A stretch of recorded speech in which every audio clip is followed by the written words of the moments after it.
Corona को हराने के लिए इस वक्त पूरा देश वैक्सीन की ओर टकटकी लगाए बैठा है, लेकिन कई जगहों पर वैक्सीन की कमी है, लिहाजा लोग इसके विकल्प को भी तलाश रहे हैं। इस वक्त दुनिया में कोरोना के इलाज के लिए कोई खास दवाई नहीं है। दूसरी बीमारियों के इलाज में इस्तेमाल होने वाली दवाइयां ही इस दौरान मरीजों को दी जा रही हैं। कोरोना के बढ़ते मामले को देखते हुए आइवरमेक्टिन दवा को एक विकल्प के रूप में माना गया। आइवरमेक्टिन पर गोवा सरकार ने फैसला लिया और इसके इस्तेमाल की मंजूरी भी दी। 18 साल से ऊपर के सभी लोगों को आइवरमेक्टिन के इस्तेमाल की सलाह दी गई। लेकिन अब विश्व स्वास्थ्य संगठन यानी WHO की chief scientist doctor Soumya Swaminathan ने इस दवा के इस्तेमाल को लेकर चेतावनी दी है। उनके मुताबिक ये दवा बिल्कुल भी सुरक्षित नहीं है। सौम्या स्वामीनाथन ने ट्वीट करते हुए लिखा है, WHO आइवरमेक्टिन दवाई के इस्तेमाल के खिलाफ है। किसी भी दवा की सुरक्षा और साथ ही वो कितनी प्रभावी है, इसका ध्यान भी रखा जाना चाहिए।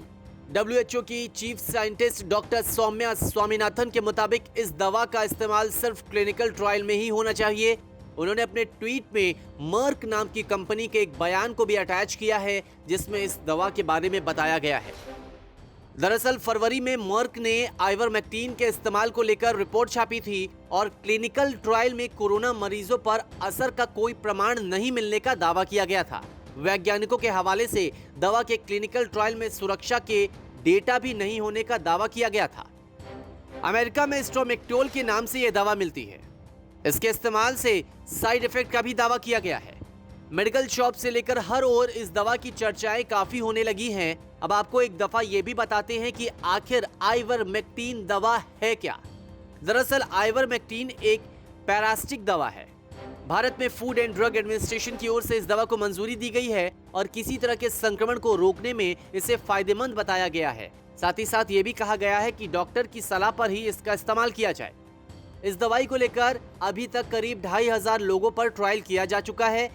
यूके, इटली, स्पेन, जापान के एक्सपर्ट ने दावा किया है कि इस दवाई के इस्तेमाल से कोरोना मरीजों में रिकवरी की क्षमता बढ़ती है और साथ ही साथ मरने वालों की संख्या में भी कमी आई है। हालांकि अब एक बार फिर से WHO ने इस दवाई को लेकर चेतावनी जारी कर दी है।